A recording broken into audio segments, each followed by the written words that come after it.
한 절씩 기도하겠습니다. 그 후에 예수께서 디베랴 갈릴리 바다 건너편으로 가시매 큰 무리가 따르니 이는 병자들에게 행하시는 표적을 보았습니다. 예수께서 산에 오르사 제자들과 함께 거기 앉으시니 아침 유대인의 명절인 주일절이 가까운지라. 예수께서 눈을 들어 큰 무리가 자기에게 오는 것을 보시고 빌립에게 이르시되 우리가 어디서 떡을 사서 이 사람들을 먹이겠느냐 하시니 이렇게 말씀하시니 어떻게 하실지를 아시고 빌립을 시험하고자 하십니다. 빌립이 대답하되 각 사람으로 조금씩 받게 할지라도 200데나리온의 떡이 부족하리이다. 하나가 시몬의 형제 누구와 이렇게 저되 여기 한 아이가 있어 보리떡 5개와 물고기 2마리를 가지고 있나이다. 그러나 그것이 이 많은 사람에게 얼마나 되겠삼나이까? 사람들께 하시니 그들의 잔디가 많은지라 사람들이 앉으니 수가 5,000명쯤 되더라. 예수께서 떡을 가져 축사하신 후에 앉아 있는 자들에게 나눠주시고 물고기도 그들에게 그들의 원대로 주시니라. 그들이 배를 부른 후에 예수께서 제자들에게 이르시되 남은 조각을 거두어 버리고 심게 하라 하시므로 이에 거두니 보리떡 5개를 도로 먹고 남은 조각이 12바구니에 찼더라. 그 사람들이 예수께서 명하신 이 표적을 보고 말하되 이는 참으로 세상에 오실 선지자라.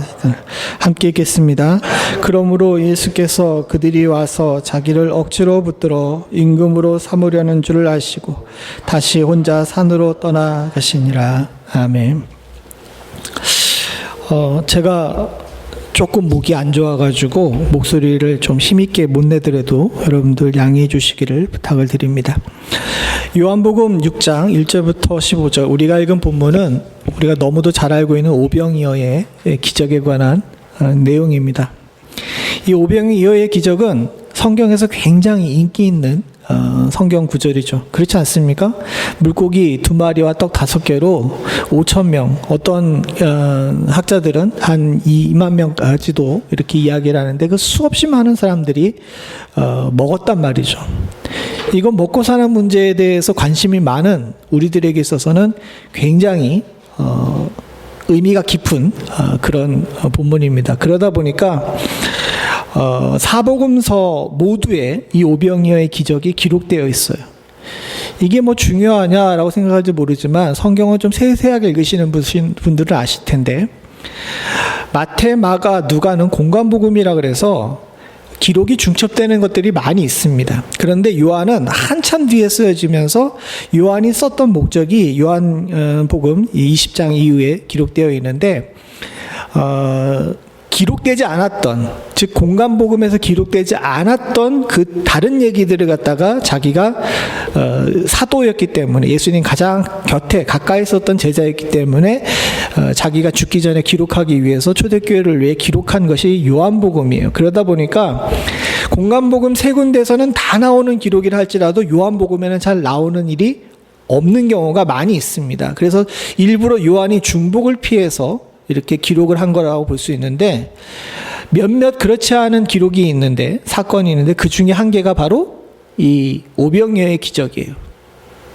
그럴 정도로 예수님의 사역에 있어서 예수님 본인의 사역에서도 중심되는 이야기이기도 하지만 이 받는 사람 입장에서도 이 오병이어의 기적은 많은 생각을 하게 하는 그런 본문이라고 할 수 있습니다. 그리고 이 본문을 통해 가지고 예수님께서 의도하신 바가 분명해요. 우리가 뒤에 보게 되게 되면 6장 22절서부터 시작해 가지고 71절까지 쭉 나오는 내용이 생명의 떡에 관한 내용이거든요.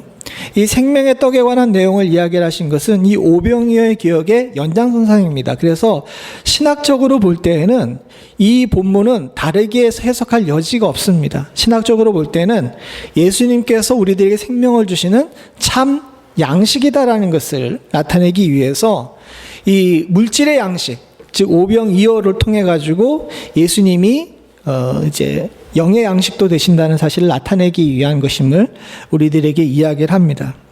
그러나 이 스토리 하나만을 볼 때에는요, 신학적으로 볼 때 그런 내용이 있지만 스토리 하나만을 볼 때에는 예수님께서 단지 내가 생명의 떡이라는 것만 가르치기 위해서 그런 것이 아니라 또 다른 의미가 있음을 요한은 알려주고 싶었던 거예요. 다른 세 복음서와는 다르게. 그러다 보니까 요한복음에는 다른 사람들이 적지 않았던 조금 더 구체적인 내용이 담겨져 있습니다. 오늘 그 내용을 통해 가지고 이 생명의 떡인 예수님께서 자신의 제자들에게 가르쳐주고 했던 플러스 알파가 무엇인지 요한복음을 통해서 알아볼 수 있는 기회를 가지려고 합니다. 먼저 배경을 한번 보죠. 1절부터 3절을 보게 되면 예수님께서 디베랴의 갈릴리 바다 건너편으로 가시매라는 기록이 나옵니다. 오늘날로 보게 되게 되면 이제 장로님도 갔다 오셔서 아시겠지만, 성지순례 갔다 오신 분들이 다들 얘기를 하시지만 갈릴리 호수가 이렇게 동그랗게 생겼어요. 거의 동그랗게 생겼습니다. 동그랗게 생겼는데 대체적으로 남서쪽은 비옥해요. 이쪽으로 가게 되면 샤론 평야가 나오고 조금 이제 농사가 되는 지역입니다. 반대로 이 동북 쪽은 골란고원으로 올라가는 이 비탈이기 때문에 이제 굉장히 척박합니다.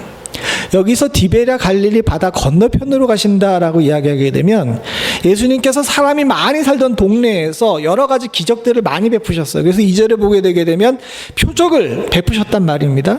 근데 이 표적을 베푸신 것 때문에 큰 무리가 따라오니까 예수님께서 상대적으로 사람이 적은 이 동북 쪽으로 바다 건너를 가신 거죠. 그래서 바다 건너편에 갔는데 거기까지 큰 무리가 따라왔습니다. 여기 성경에는 요한복음과 이 다른 공간복음이 약간 미묘하게 다른 부분이 나와요. 요한복음에서는요, 예수님께서 어디로 갔다라고 이야기를 했냐면 3절에 보니까 어디로 갔다 그럽니까?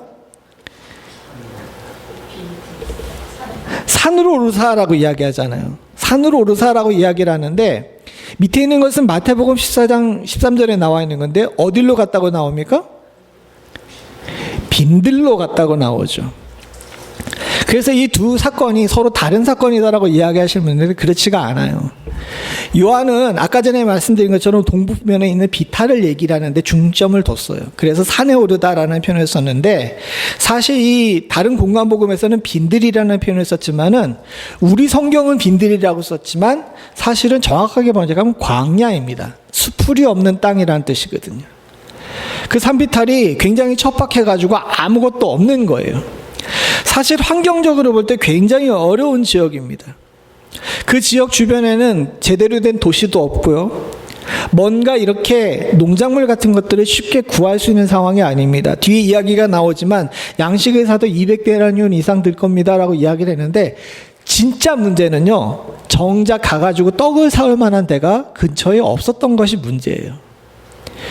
즉 이 오병이의 기적은 사실은 뭔가 해결책이 있는 것이 아니라 막다른 골목에 몰려있는 상태라는 겁니다.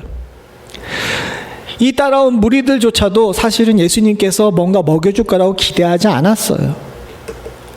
그들이 따라간 그 땅이 사실은 빈들이고 아무것도 없는 땅일 뿐만 아니라 척박한 산비틀이라는 사실을 거기 따라온 모든 사람들이 다 알았거든요. 그러나 이 사람들은 너무 갈급했어요. 왜냐하면 따라온 자들이 대부분 뭐냐 하면 표적을 보고 병자들이 따라왔거든요. 인생의 절망 가운데 막혀 있으니까 뭐 더 이상 시도해 볼 만한 것이 없으니까 최후의 수단으로 예수님을 따라가지고 아무것도 없는 자리까지 간 그런 상태라는 겁니다. 즉 저 자리에 모인 많은 사람들 같은 경우는요, 희망이 없는 사람들이었어요. 뭔가 감사할 수 없는 상황에 서 있는 사람입니다. 오늘날 우리들의 상황도 비슷하죠. 세상은 점점 더 어려워지고 우리의 인생들에 닥치는 문제들은 매번 느끼는 거지만 갈수록 더 무거워진다고 느끼는 경우가 많이 있습니다. 그래서 많은 철학자들이나 심리학자들이 한결같이 하는 이야기가 인생의 문제를 해결하려 하지 말라라고 이야기를 하죠. 왜 그러냐면 갈수록 문제가 더 많아지기 때문에 그렇습니다. 40대 때는 40대의 문제가 있고 50대 때는 50대의 문제가 있고 60대 때는 60대 때의 문제가 있고 70대 80대 때는 또 그때만은 문제가 있어요. 애들 대학 보내면 문제가 다 끝난 것 같은데 이젠 뭘 걱정하죠? 죽으라고 시집장가를 안 가.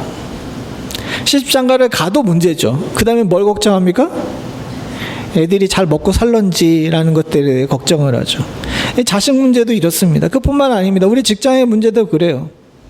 솔직히 말씀드리면 저나 저보다 조금 더 윗세대에 사셨던 분들은 아시지만 점점점 발전되는 세상 속에서 우리가 성장했기 때문에 앞으로 장차 먹고 살 문제에 대해서 우리는 상대적으로 걱정을 덜 했습니다. 근데 실제로 보게 되면 현실적으로 지금 우리가 닥친 문제 같은 경우는 지금 당장 먹고 사는 문제도 그렇지만 앞으로 어떻게 먹고 살 건지에 대해서 걱정해야 되는 세대라고들 다들 이야기를 해요. 인생의 문제가 풀리고 점점점 잘 되는 것처럼 느껴지는 사람들은 굉장히 적습니다. 어떻게 보게 되면 우리도 마지막 희망을 쫓아서 저 빈들로 쫓아간 저기 있는 병자와 표적들을 보는 사람들과 비슷할 것 같아요. 근데 그런 사람들에게 예수님께서 영적인 생명의 떡이라는 이야기를 했을 때 잘 먹혀들지 않았겠죠. 그래서 실제로 그들에게 주님께서 상징적으로 보여주신 것이 저들의 육신적인 필요를 채우신 오병이어의 기적입니다. 근데 이것이 부작용을 일으키죠. 이 부작용을 일으키는데 어떤 부작용이 일어났겠습니까? 예수님께서 물고기 2마리와 떡 5개로 5,000명을 먹이시니까 부작용이 일어나는데 그 부작용이 뭐죠? 예수님께서 직접 얘기하셨습니다. 오늘 본문에 나오진 않지만 26절을 같이 보죠. 시작. 예수께서 대답하여 이르시되 내가 진실로 진실로 너희에게 이르노니 너희가 나를 찾는 것은 표적을 본 까닭이 아니요 떡을 먹고 배부른 까닭이로다 라고 이야기를 합니다. 예수님께서 오병이어의 기적을 보여주신 것은 희망이 없는 세대에게 희망을 보여주시기 위해서 기적을 행하신 거예요. 근데 정작 사람들은 어디에 집중하죠? 표적을 본 게 중요한데 표적을 보지 않고 뭘 본 거예요? 떡을 본 겁니다. 떡. 사실 이 문제는 성도들에게 있어서도 동일하게 적용되는 문제입니다. 예수님께서 우리들에게 찾아오셔서 진정으로 주시고 싶었던 것은 구원의 역사와 생명의 능력과 우리를 살리시는 기적이에요. 그걸 여긴 표적이라고 이야기를 합니다. 근데 정작 우리의 관심은 어디 있어요? 예수 믿으면 잘 산대, 부자 된대, 모든 문제가 다 해결된대 라는 데 이렇게 집중을 하죠. 이 문제는 2000년 동안 계속 교회와 성도들과 목회자들이 고민하던 문제입니다. 성경이 완전히 지상에 있는 복을 무시하는 것은 아니거든요. 우리 새벽 예배 때도 봤지만 하나님께서는 이 땅을 창조하신 분이시기 때문에 이 땅에서도 복을 주시겠다고 약속을 분명히 성경에서 하셨어요. 그리고 예수님께서 떡의 문제를 무시하지 않으셨습니다. 떡의 문제도 중시 여겼습니다. 그러나 우리가 분명히 기억해야 되는 것은 중시하시긴 하셨지만 상대적으로 훨씬 더 중요한 것이 우리들에게 있어서 1순위가 되어야 되는 것이 있다는 거죠. 그것이 뭡니까? 예수 그리스도로 인한 소망이에요. 근데 정작 우리는 예수 그리스도로 인한 소망보다는 나의 욕망으로 인한 욕구에, 우리의 소망에 더 집중하는 경우가 많더라는 겁니다. 이런 문제 앞에서 많은 사람들이 낙심이라는 것을 하죠. 성경은 감사로 살라고 하는데 사람들은 낙심을 합니다. 감사보단 불평하고 원망하는 경우가 많고요. 또 하나님께 기도하면서도 동일한 문제로 우리가 기도합니다. 여러분 잘 생각해 보십시오. 하나님 감사합니다라는 기도를 많이 해요? 아니면 하나님 이거 해주세요, 저거 해주세요, 또는 왜 이렇게 빨리 안 해주세요, 또는 하나님 나한테 왜 이러세요, 이런 기도를 더 많이 해요? 어느 쪽을 더 많이 하십니까? 역시 권사님들이 믿음이 좋으셔. 근데 실제적인 통계를 보게 되면요, 실제적으로 보게 되면 이건 어느 누가 이제 박사학위 논문을 하면서 뽑은 거라 이렇게 공신력 있는 리서치 기관을 통해 가지고 한 통계가 아니라서 이제 신빙성이 좀 떨어지긴 하지만, 제가 봤던 그 논문에서 나와서 봤을 때 사람들이 일반적으로 볼 때에 감사의 기도와 소망의 기도 또는 불평의 기도, 이 두 사이를 갖다 비교해 내는데, 대체적으로 보게 되면 약 감사의 기도가 우리 기도의 한 10%에서 15% 그 사이랍니다. 나머지는 다 뭡니까? 해주세요, 왜 안 해주세요, 빨리 해주세요, 또는 나한테 왜 이러십니까 하는 불평의 기도라는 거죠. 그러면 여기 26장에 나와 있는 요 문제는 사실 남의 문제가 아니라 지금 우리의 문제인 거예요. 예수님을 따라서 빈들로 나아가가지고 기대했던 그 사람들들, 그런데 기대했는데 갑자기 떡을 물려줘? 우와, 대단한걸? 이런 마음을 가지면서 떡 먹고 배불러가지고 거기에 집중해서 거기를 쫓아다니는 사람이나 우리의 문제나 비슷하잖아요.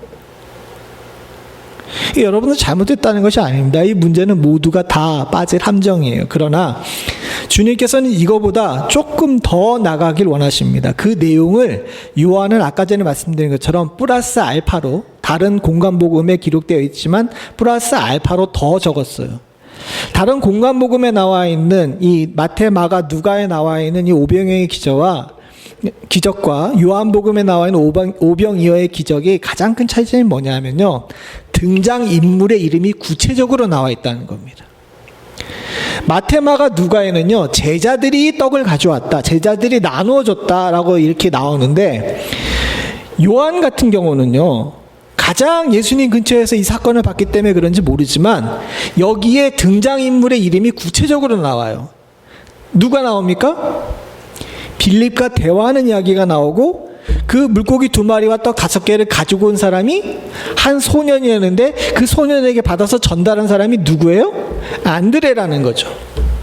요 두 제자를 통해 가지고 뭔가 우리들에게 하시고 싶은 얘기가 있어요. 그 하시고 싶은 얘기가 뭐냐 하면 6절을 같이 봅니다. 시작. 이렇게 말씀하시면 친히 어떻게 하실지를 아시고 빌립을 시험하고자 하심이니라. 사실 요한복음이 성경에 나와 있는 이 한국 번역 중에서 제가 볼 때는 요한복음이 제일 번역을 좀 잘 못했어요. 이게 한문 성경에서 이렇게 번역이 넘어온 것을 원어 성경을 번역하면서도 그대로 차용하는 경우가 많아가지고 이런 문제가 생겼는데, 그 대표적인 문제가 이 오병이어의 기적입니다. 밑에 있는 표준세 번역을 읽어보죠. 같이 봅니다. 시작. 예수님께서는 빌립을 시험하시고자 이렇게 말씀하신 것이었다. 예수께서는 자기가 하실 일을 잘 알고 계셨던 것이다. 예수님께서는 이미 이 문제를 해결할 수 있는 계획을 다 세워 놓으신 겁니다. 그런데 이 계획을 다 세워 놓으셨는데 빌립을 시험해 보고자 너희가 먹을 것을 주라라고 이야기를 하셨다는 거죠.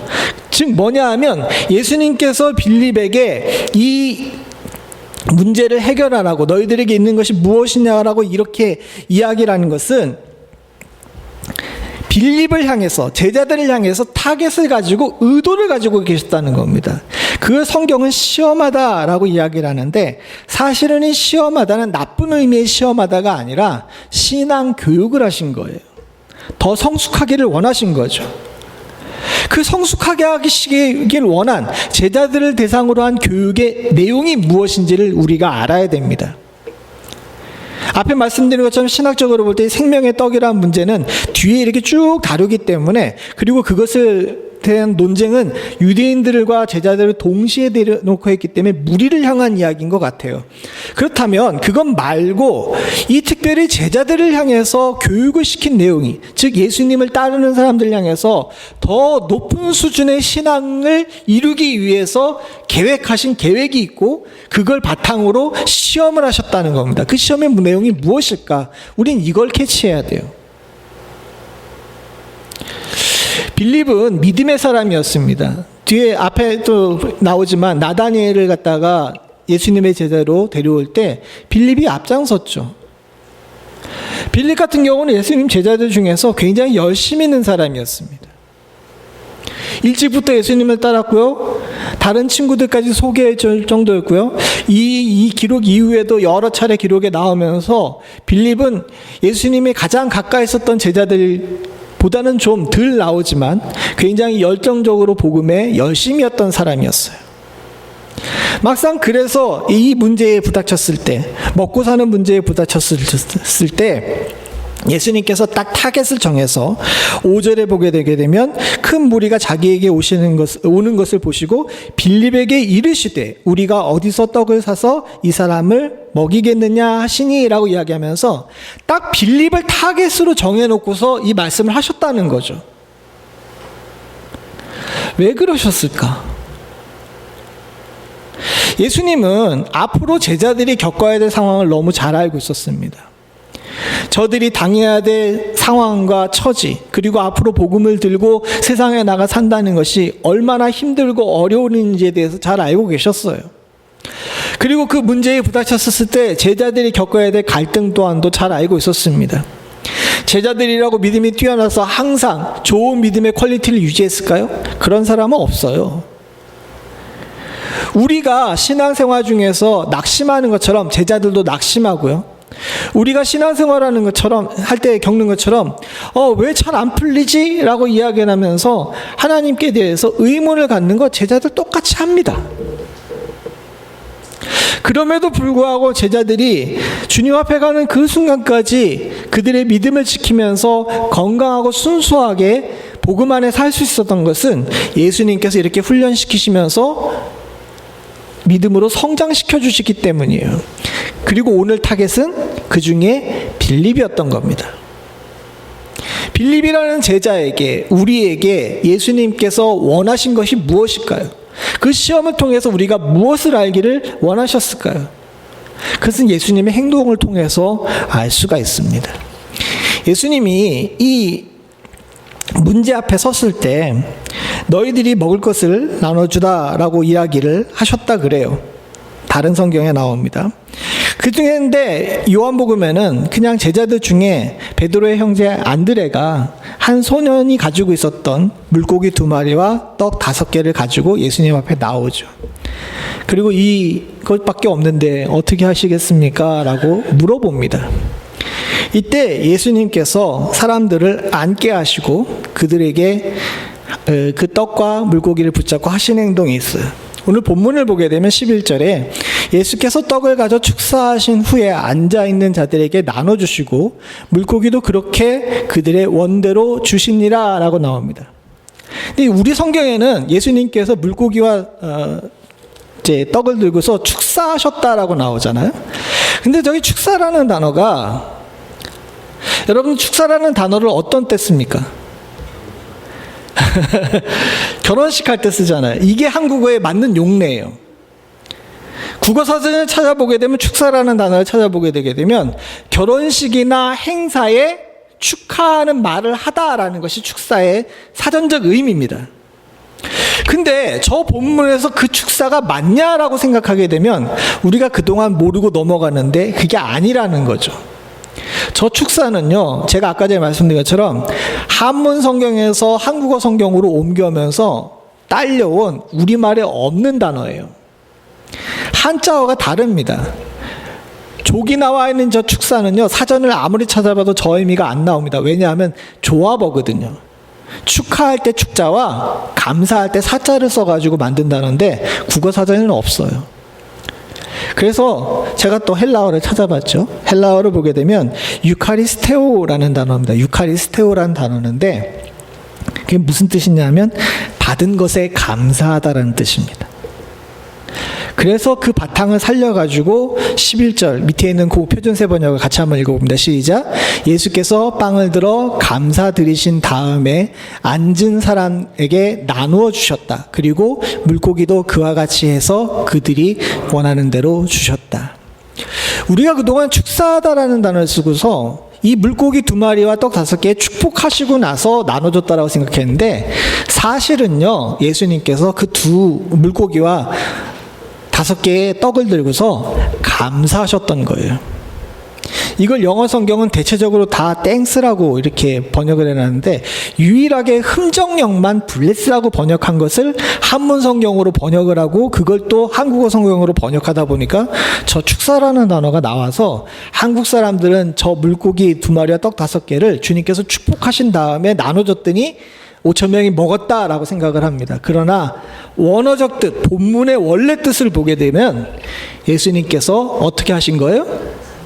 감사하시고 이것을 나눠주셨더니 그곳에서 기적이 일어난 겁니다.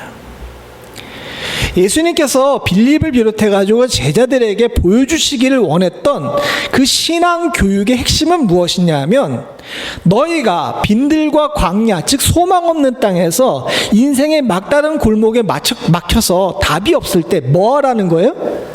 감사하라는 거예요.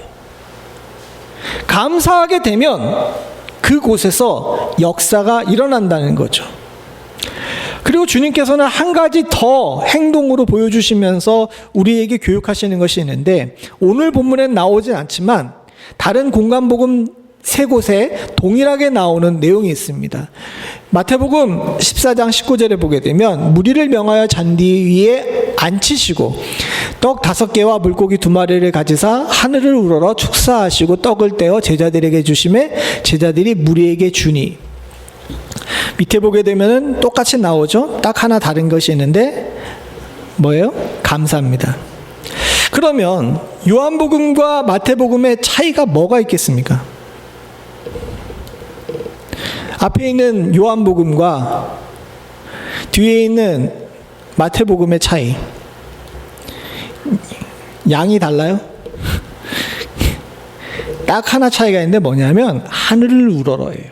하늘을 우러러. 요한 같은 경우는 이제 번역상에 이렇게 그 차이긴 하지만 그 하늘을 우러러가 이렇게 빠져 있습니다. 그러나 다른 공간복음에 공통적으로 나오는 것이 있는데 예수님께서는 물고기 2마리와 떡 5개를 쥐고서 그곳을 보시면서 축복하신 것이 아니라 이걸 들고 하늘을 우러러 하나님께 뭐 했다는 거예요? 감사했다는 거예요. 선제적 감사를 하신 겁니다. 예수님께서는 제자들에게 너희들이 비록 인생의 문제 앞에서 손에 쥔 것이 없어서 어렵고 힘들 때에도 뭐 하라고 가르치신 거예요? 하늘을 우러러 감사하라. 즉 하나님을 향하여 감사하라고 가르쳐 주신 겁니다. 우리는 이걸 배워야 돼요.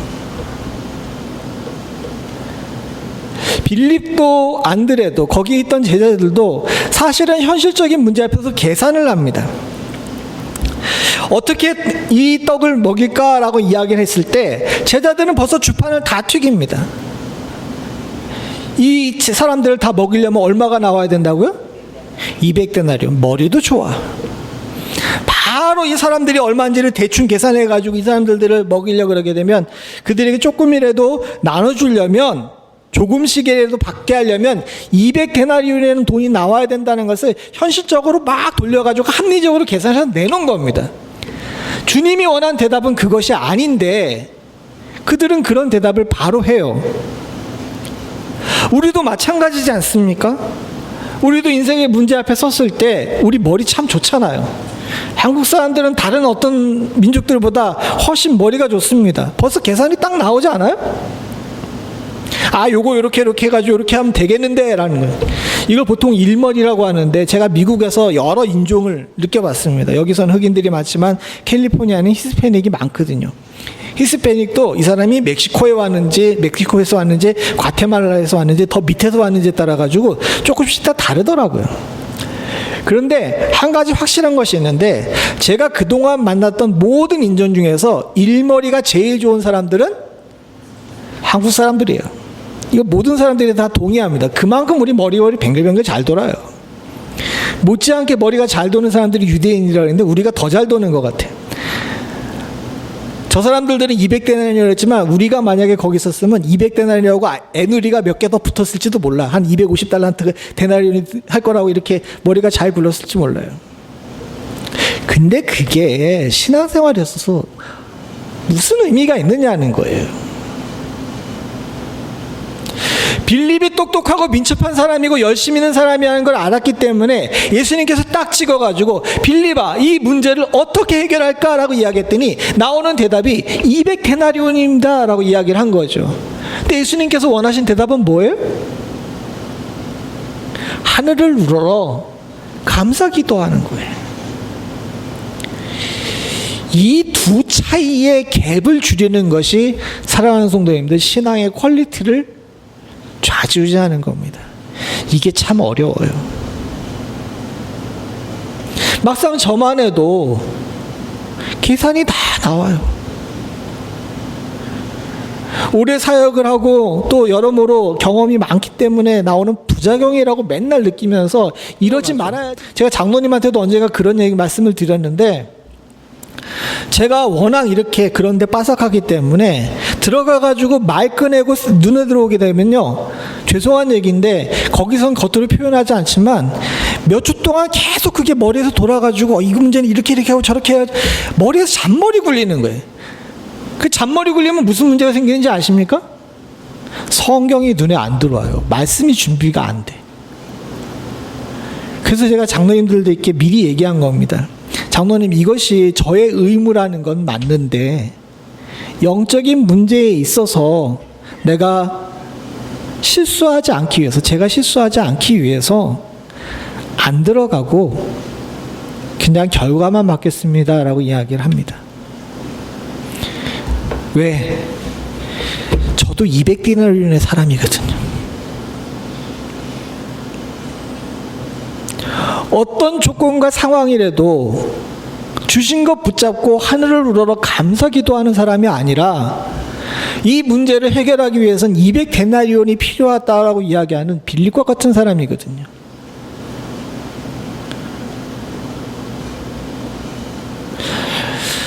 우리가 이 문제 앞에서 모두가 다 자유로울 수 없다는 걸 잘 압니다.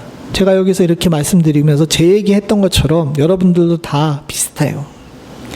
제가 얼마 목회를 길게 하진 않았지만 30년 동안 사역을 하면서 여러분들을 봤는데 거의 99%가 200데나리온의 사람들이에요. 그 중에 간혹가다 정말 가물에 콩나듯이 하늘을 우러러 감사하시는 분들을 봤는데, 그런 분들은 제가 너무너무 존경스러워요. 근데 참 놀라운 건 뭔지 아십니까? 죄송한 얘기인데 목사님들 중에서는 그런 분들을 본 적이 없어요. 인생 다 사셨다라고 이야기를 하면서 하늘나라 갈 날 얼마 안 남은 주로 권사님들이 하늘을 우러러 감사하시더라고요. 그리고 한 장로님 있었습니다. 정말 삶이 어려우셨던 분이신데 그분은 교회 문제든 자신의 생활의 문제에서든 잔머리 안 굴리시고 무조건 감사하시더라고요. 하나님께서 그분의 마지막을 저를 못 봤지만은 축복하셨는 줄로 믿습니다. 그러나 사랑하는 성도님들, 멤피스 납작역의 사랑하는 성도님들과 저는 앞으로는 200데나리온의 사람에서 하늘을 우러러 감사하는 사람으로 조금씩 변해갈 수 있는 사람이 될 수 있기를 소원합니다. 빌립이 그렇게 됐거든요. 머리가 좋아서 200데나리온이 바로 나오던 그 사람이 후에 여러 기록을 보게 되게 되면 정말 하나님 앞에서 옷 한 벌 제대로 없으면서도 불구하고 온 지중해 세계를 돌아다니면서 하나님께 감사하며 복음을 전하다가 순교하는 자리까지 승리하며 갔어요. 점점 그 사람이 하늘을 우러러 감사하는 사람으로 변해갔다는 겁니다. 우리에게도 기대하시는 것이 그런 것이라면 저와 여러분들이 그렇게 하실 수 있기를 원합니다. 그러면요, 세상이 달라 보이게 돼요. 그냥 하나님께서 예수님께서 무조건 하늘을 우러러 감사하라 그러신 것이 아닙니다. 감사로 보면요, 세상이 다르게 보여요. 그걸 오늘 본문을 통해서 알 수 있습니다. 본문에 보게 되면 제자 2명이 나오는데 이 2명에 나온 진단을 잘 보세요. 7절에 보게 되면 빌립이 대답하되 각 사람으로 조금씩 받게 할지라도 200데나리 떡이 부족하리이다 라고 이야기합니다. 그죠?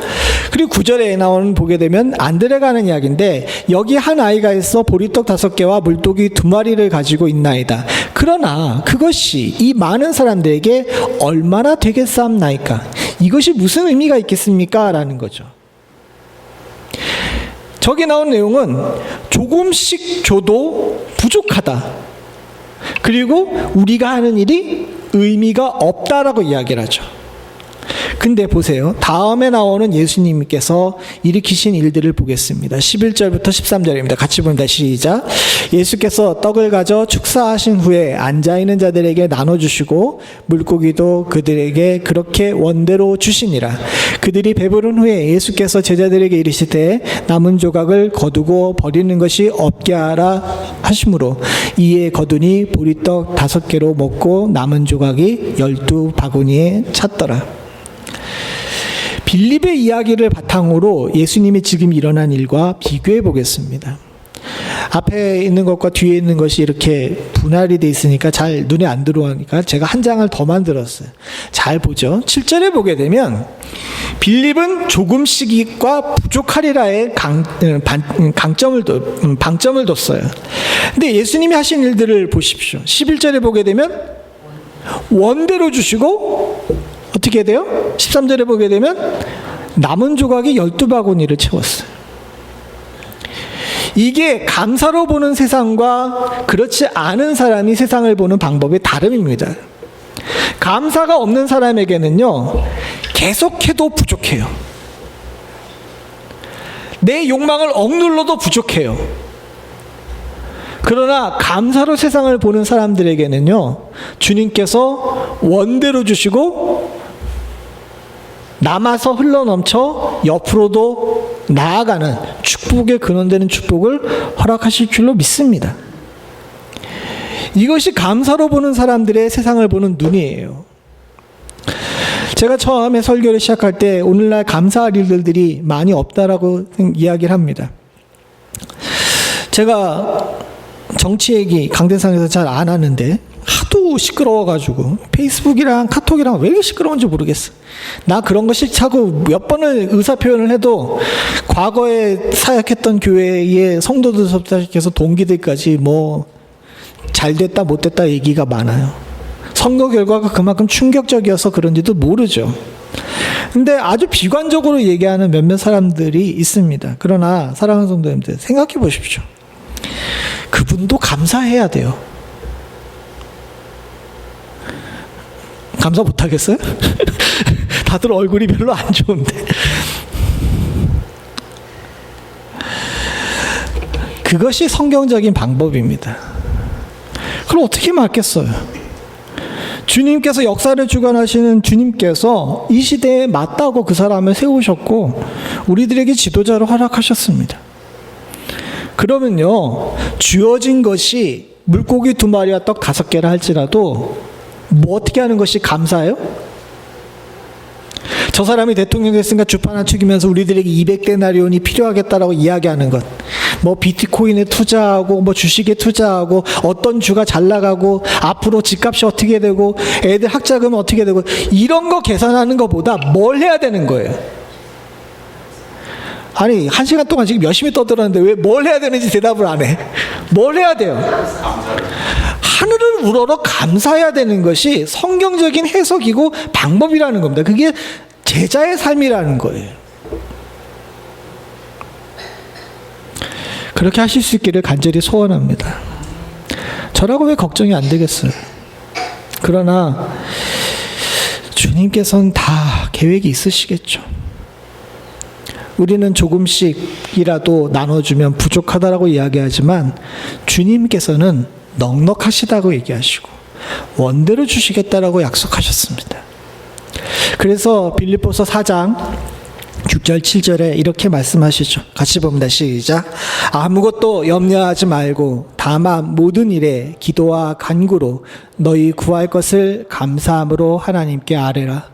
그리하면 모든 지각에 뛰어난 하나님의 평강이 그리스도 예수 안에서 너희 마음과 생각을 지키시리라. 사랑하는 성도님들, 아무것도 염려하지 마시고 우리가 되어지는 모든 일들에 대해서 감사함으로 하나님께 아뢰실 수 있는 축복이 있기를 소원합니다. 주님께서 물고기 2마리와 떡 5개를 붙드시고 하늘으로 감사하셨던 것처럼 그렇게 하시면 7절에 나온 것처럼 모든 지혜보다 더 뛰어나신 하나님께서 우리 안에서 우리의 마음과 생각을 지키시는 역사가 반드시 일어날 줄로 믿습니다. 어려운 시대일수록 감사하는 자가 승리하는 자입니다. 퓨 리서치라고 미국에서 가장 유명한 통계 사이트가 있죠. 거기서 조사를 했는데 물어본 것이 그거였습니다. 코로나 상황이 당신의 신앙생활에 어떤 영향을 끼쳤습니까? 라고 물어보면서 이제 항목을 몇 가지를 이렇게 했어요. 근데 거기 결과가 참 놀랐습니다. 사실 숫자적으로 보게 되면 미국 내에서 코로나 이후에 이 대상들이 주로 백인들 대상으로 했기 때문에 그냥 백인들 대상입니다. 미국 내에 미국 교회의 성도 숫자가 늘었을까요? 줄었을까요? 통계상으로는 줄었어요. 조금 줄었답니다. 그런데 그 항목 중에서 놀라운 항목이 있는데 뭐냐면 당신이 이전보다 예수 그리스도를 구주로 인정하는 것이 더 확실해졌습니까? 라는 항목이 있었는데 놀랍게도 그 비율이 엄청나게 뛰어나게 상승했어요. 즉 이 분석을 쭉 하면서 거기 나와 있는 리서치의 결론이 뭐였냐면 절대적인 숫자는 줄었지만 그 안에서 어떻게 됐다는 겁니까? 그 전까지는 그저 누군가에 끌려가지고 아니 습관을 따라서 신앙생활한다고 교회를 잠깐 나갔던 사람들 가운데 믿음이 크게 성장하는 것, 그것이 발견됐다는 거예요. 한마디로 얘기하게 되면 가라지와 쭉정이들은 다 걸러지고 알곡은 더 튼실하게 자랐다는 겁니다. 고난은 이런 긍정적인 요소가 있습니다. 사랑하는 성도님들, 빈들과 같은 상황 속에 있을 때 빌립에게 기대했던 대답을 우리는 지금 우리의 현재 상황 속에서 주 앞에 내놓을 수 있는 축복이 있기를 소원합니다. 그러면 분명히 우리에게 더 튼실한 알곡되는 축복을 반드시 허락하실 줄로 믿습니다. 같이 기도하시겠습니다. 하나님 아버지, 세상이 점점 어려워지고 감사할 제목이 없다라고 이야기를 합니다. 그러나 주님께서는 우리들에게 지금 무엇을 보고 있니? 라고 물어보신다는 사실을 항상 기억할 수 있게 하여 주시옵소서. 물고기 2마리와 떡 5개가 우리에게 무슨 의미가 있겠습니까? 이거 가지고 무엇을 하겠습니까? 만약에 문제의 해결책이 있다 할지라도 조금씩 나눠줘도 부족할 겁니다 라고 이야기하는 우리의 현실적인 대답을 주께서 우리들에게 기대하는 것이 아니라는 사실을 저희들이 잊지 않을 수 있도록 주님 도와주시옵소서. 부족한 현실을 붙잡고 하늘을 우러러 감사 기도했던 주님의 모습이 우리가 닮아가기를 원하는 우리의 모델 될 수 있도록 주님 도와주시옵고, 그 감사 기도를 통해서 이루었던 인생의 문제가 해결되는 역사가 바로 우리의 삶 될 수 있도록 주여 도와주시옵소서. 아무것도 염려하지 말고 오직 감사로 아뢰라 하셨사오니 지금부터 우리의 삶의 모든 문제를 염려 없이 주님께 아뢰 수 있는 용기가, 감사로 아뢰 수 있는 용기가 있게 하여 주시옵고, 주님께서는 우리의 마음과 생각을 지키시는 은혜로 우리에게 임재하여 주시옵소서. 사랑하는 성도들에게 이와 같은 복을 허락하실 줄로 믿사옵고 모든 말씀 예수님의 이름으로 간절히 기도드리옵나이다.